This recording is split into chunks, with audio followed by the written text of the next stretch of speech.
First card, yes sir, Jasper Spellstone. In general, removal spells in Druid are really strong. Currently, Druid is already a really powerful class with just their core set. Getting more removal cards is something that Druid, we know how good refs are. Having more powerful refs in the way of removing. One of the big things in Druid now is also that sometimes the hand is so full that you kind of are looking for 1 or 2 mana spells to get in play. And I think it can work. I think it can work. The only problem I still see is like how far, because of the first part where it might not be so good for 1 mana, deal damage to a minion. It's still okay. It's just comparable to like an Holy Smite. It's comparable to other cards that all just deal 2 damage. And we'll see how far it can go. Next card. Wandering Monster. 2 mana Hunter Secret. So this was a card that was not really revealed at the start. But now we are also got this information. And it's pretty interesting to see a new Hunter Secret coming. When an enemy attacks your hero, summon a 3-cost target as the new target.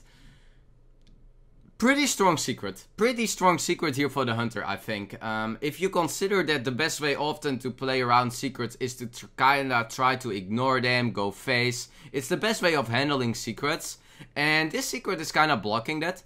With now, after attacking the hero, it summons a 3-cost minion.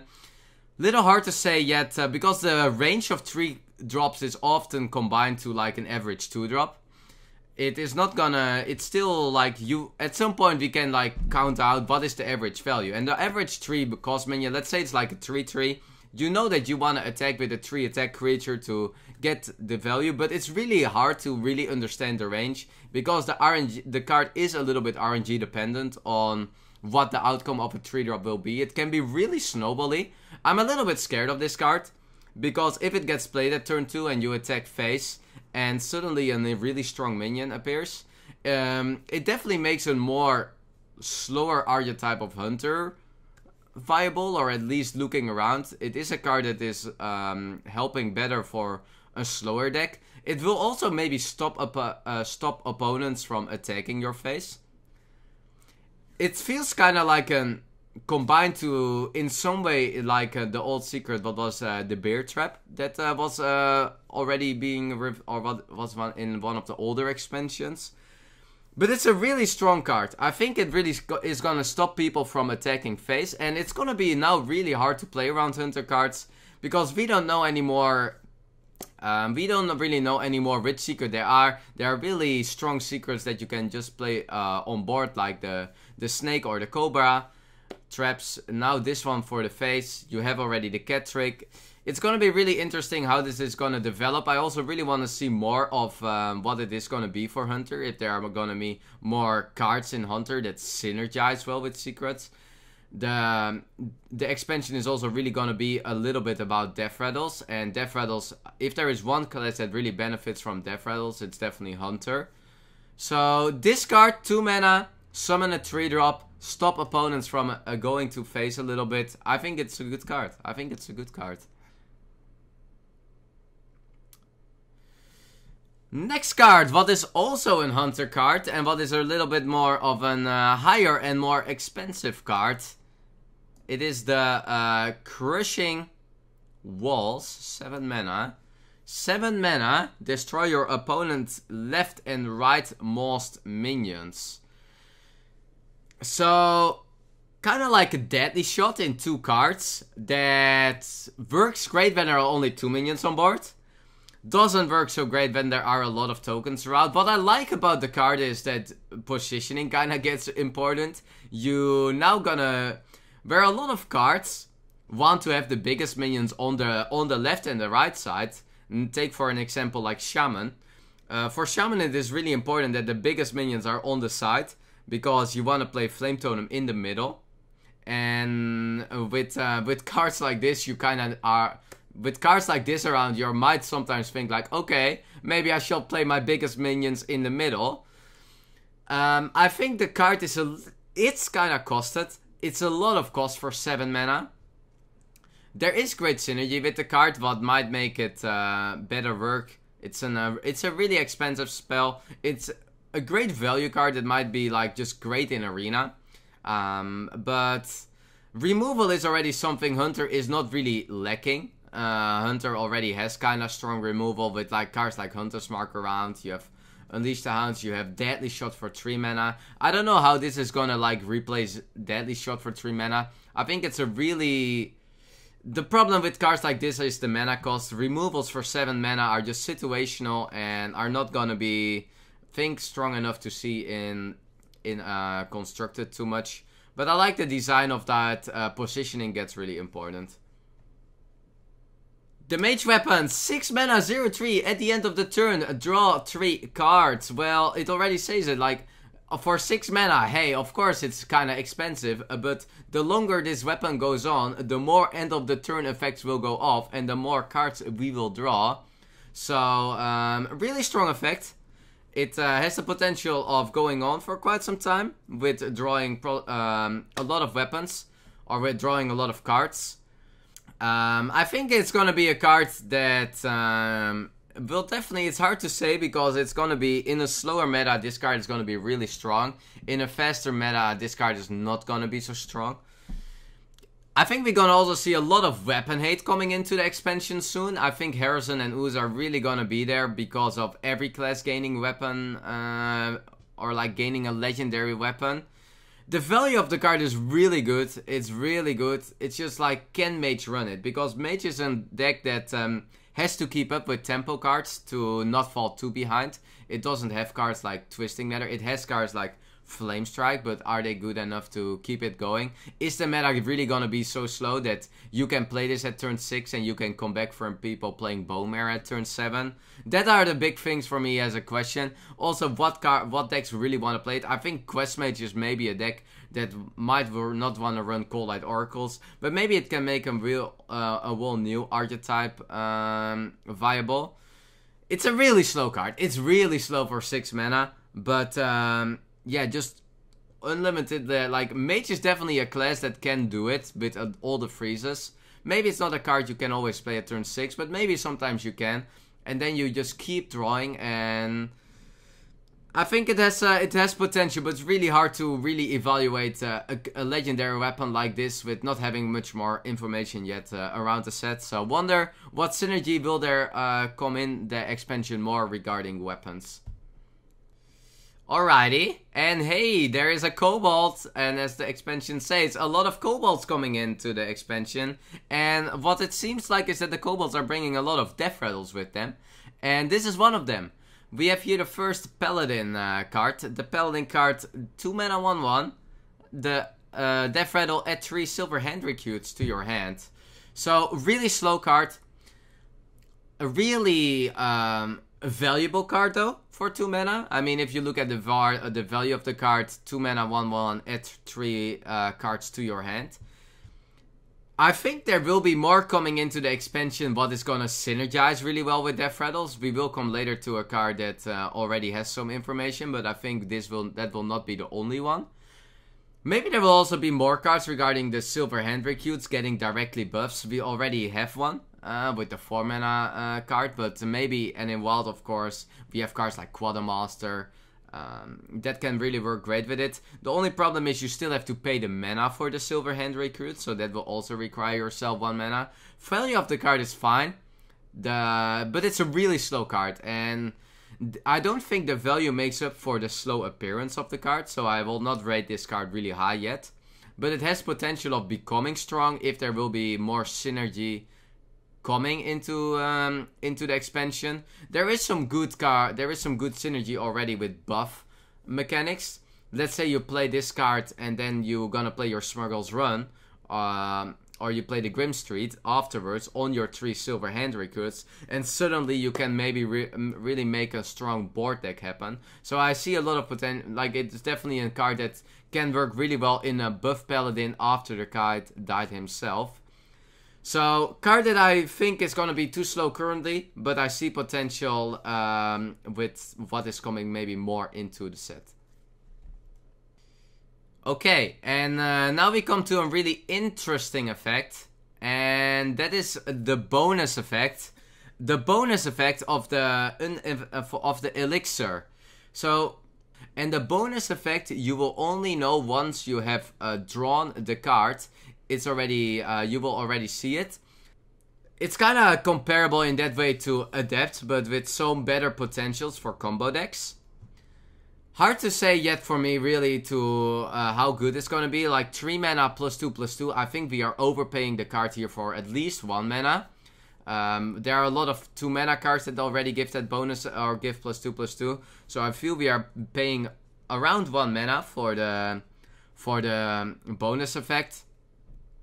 I don't think you can make that up with the Divine Shield. Or I think with the Divine Shield it's kind of okay. But the Lifesteal, no. And Death Rattle, summon it back to your hand. It might just be a little too slow. It's kind of dependent a little bit. It's really...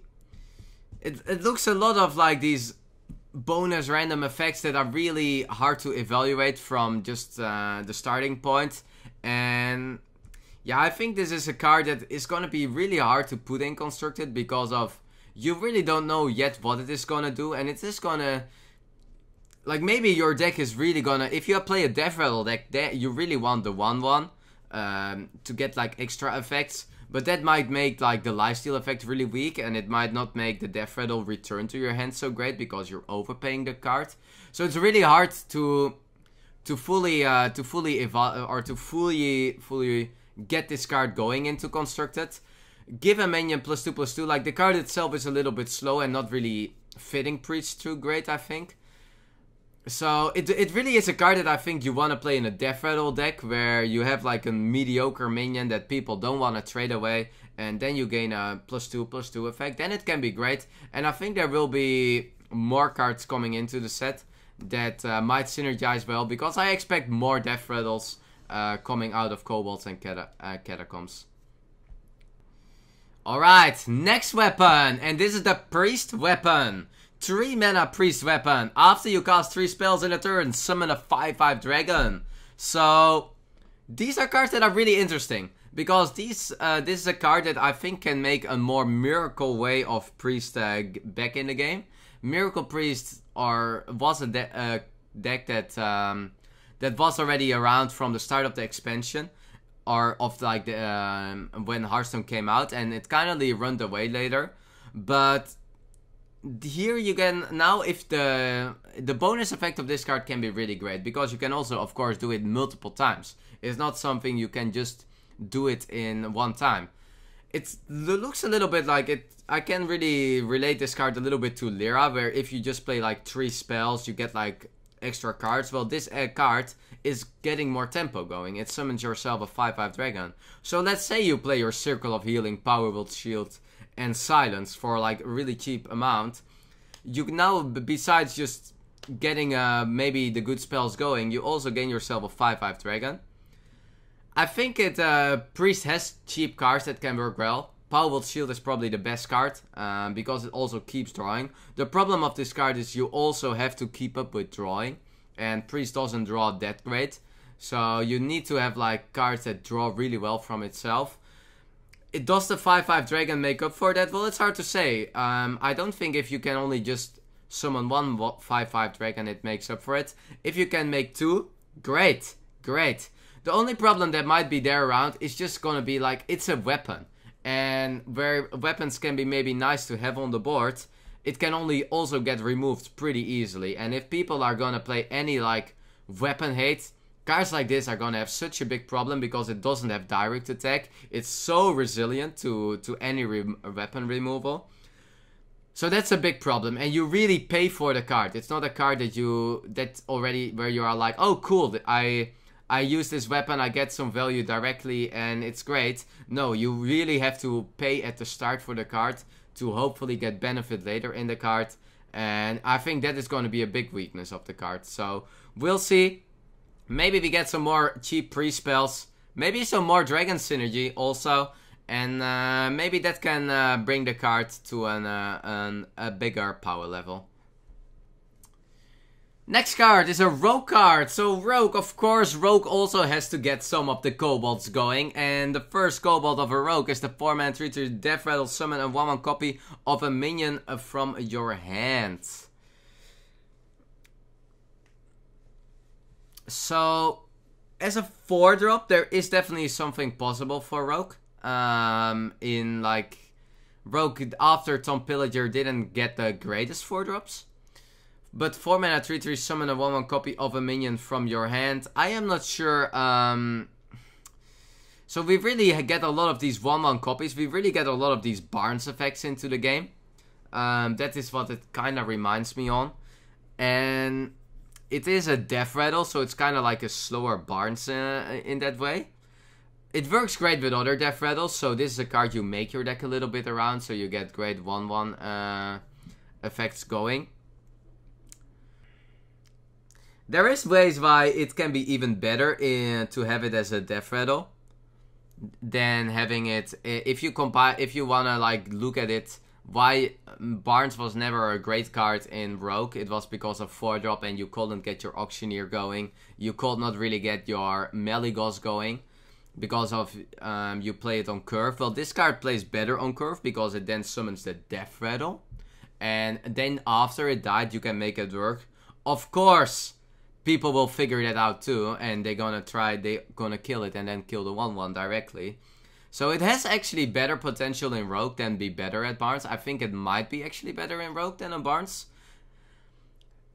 It's really interesting though, and it's a little scary card.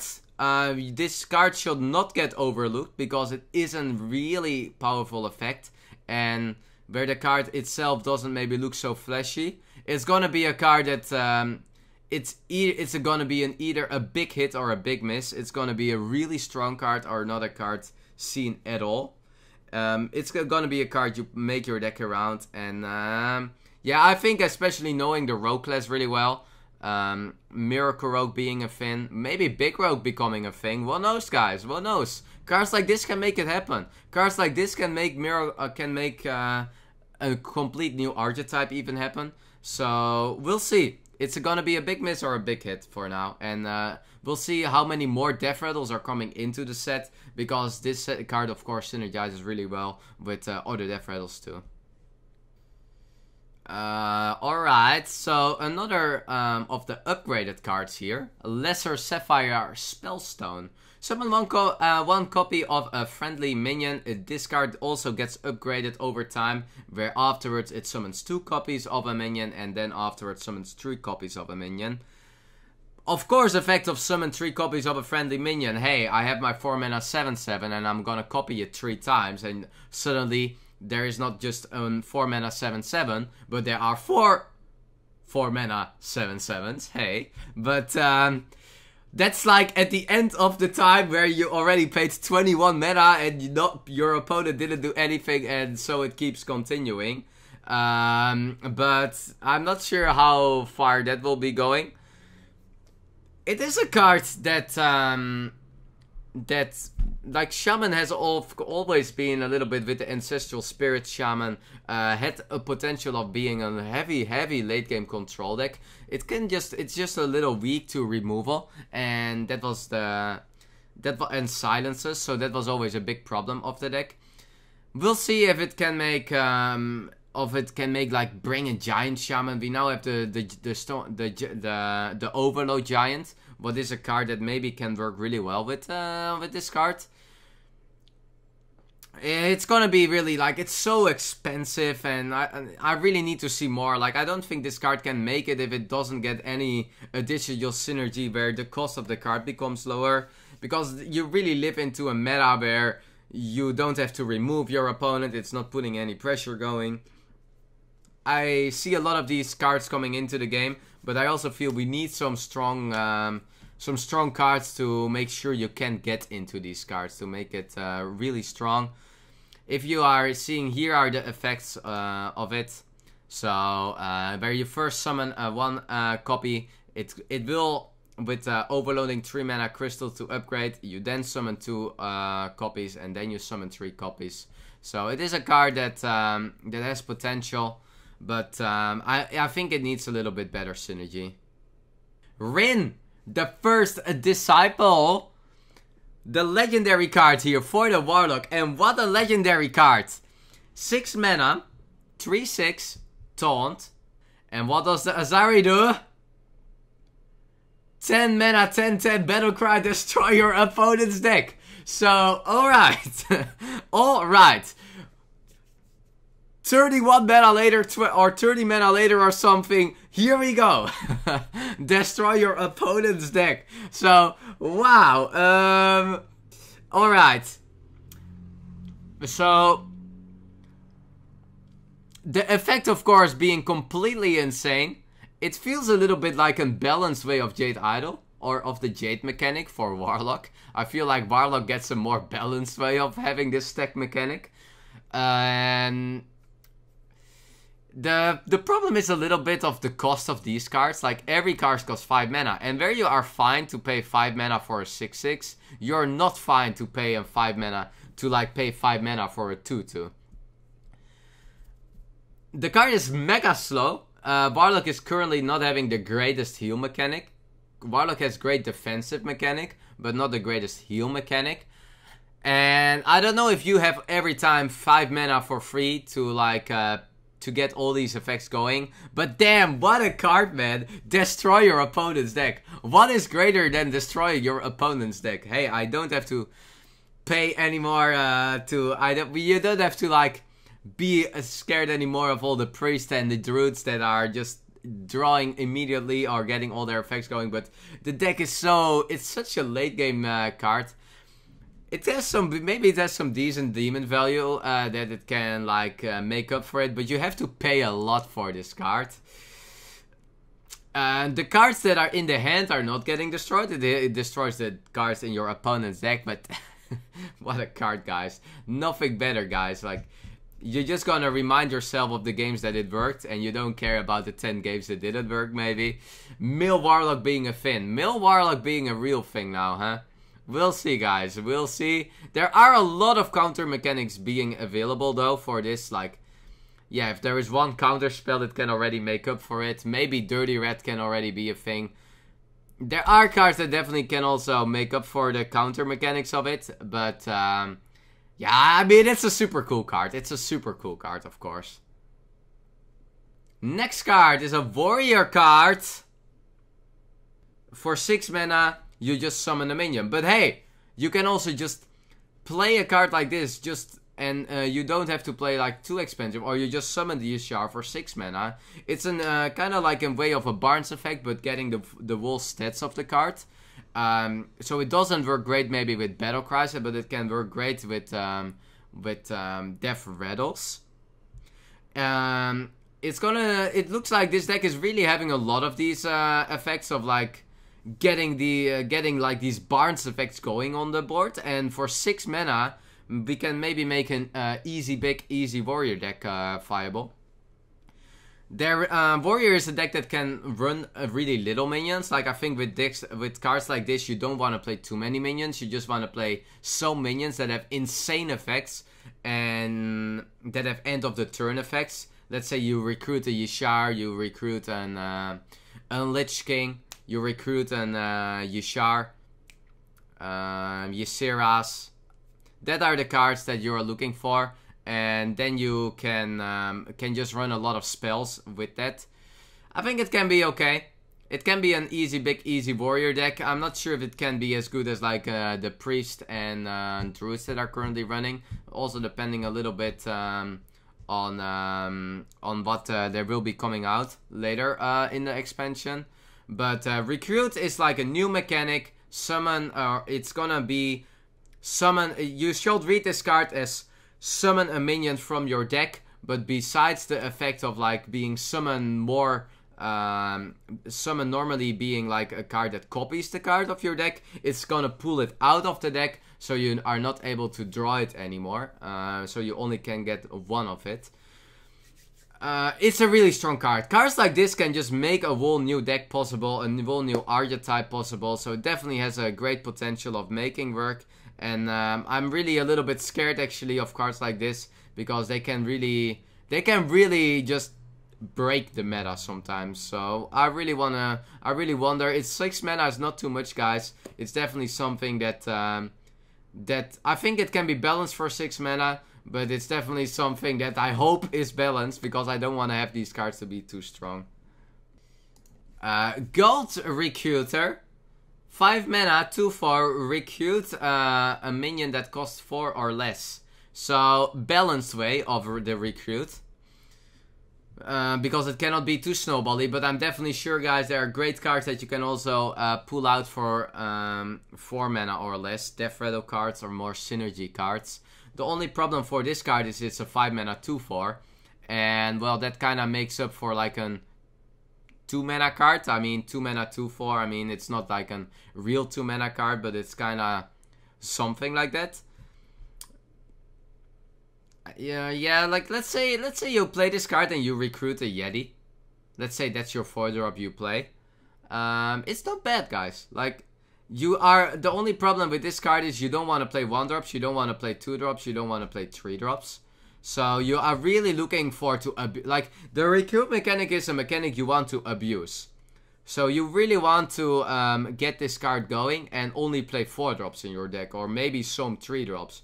Like, play 4 mana 7/7s. Let's say you play it in some kind of shaman deck and you only play 4 mana 7/7s. Well, suddenly it becomes really good. You are dodging the overload effect. You're dodging that you are having to pay the mana for this card.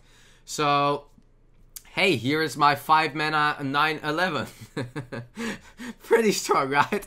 Pretty strong. So, I think the card has potential. Like, cards like this are not a card you play in your normal deck. Cards like this are cards you play around, you make around your deck, and I think it can be really strong. I think it is a card that can fit really well in Shaman because of you can abuse the overload mechanic, and I also think maybe in Arena it has some decent effect. Maybe in some other effects that really gonna focus on 3 and 4 drops. We will have more cards in this set, I'm pretty sure, guys, that gonna make effects like this stronger. We've seen already quite some Death Rattle cards, and I think it might only have more potential.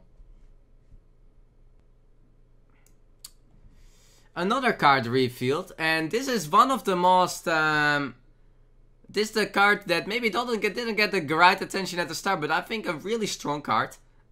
It's a 5 mana 4/6. So if we just look at the stat line of the cube, it's already a decent card. And now let's read the effect. Destroy a friendly minion, Death Rattle, summon 2 copies of it. So you kind of have a mode lurker effect here going. But even with a Death Rattle of summon 2 copies of it. And this card is sick. I think this card is really strong. Why do I think it's really strong? Because this can work really great in Death Rattle decks. If you play this in a Death Rattle deck and you destroy a Death Rattle card, let's say that you destroy an egg, let's say you destroy maybe some random high main, or maybe you just Twilight Summoner, or any card that has like good Death Rattle effects, it's already really strong, and you summon 2 copies of it. Just do it with an egg. Destroy a friendly egg, summon 2 other eggs. What do you want more? And why the thing why this card has even more potential is just because of the stat line. 5 mana 4/6. Silence this card. I mean, people want to silence this card, definitely. But it's still a 4/6. So the stat line of the card is really strong. For that, destroy your Aya, destroy your Karen, destroy your eggs. There's great synergy possible. As I said already, with other cards too, we really gonna get a Death Rattle expansion, and if there are gonna be more Death Rattles in the set, I think it only has more potential of being stronger. So this is a neutral card. It can be played in every class and in every. So it's a card that we're gonna find out. I think it's great to also play in Hunter. Hunter is one of the best current Death Rattle classes, but also probably has more mechanic in any other class. We'll see. It's a neutral card. Definitely gonna see a card that gets a lot of that people gonna test out, and I think it's gonna be a really good card. Marin the Fox being an 8 mana 6/6 with Battle Cry, and it's kind of expensive, you know. It's not easy to get it going because it's 8 mana 6/6, and you have to still kill the chest to get the benefit of the chest. There are great ways to do that, like in the chest being a 0/8, let's alchemist the chest or something, and hey, we already have it, or let's somehow remove it, and then you already get the benefit, because you definitely want to get the benefit with it directly. I think Grace Alchemist is a great combo. I think some really cheap removals can work, but Shadowword Pain, cards like that can definitely be the best ones. And then you already get the benefit, and all the benefits are 3 mana, so they're not too expensive. And, well, that definitely just being already really cool that we get a legendary to test out before the other cards come out. It's for everybody free, so really cool. And excited to also test it out, guys.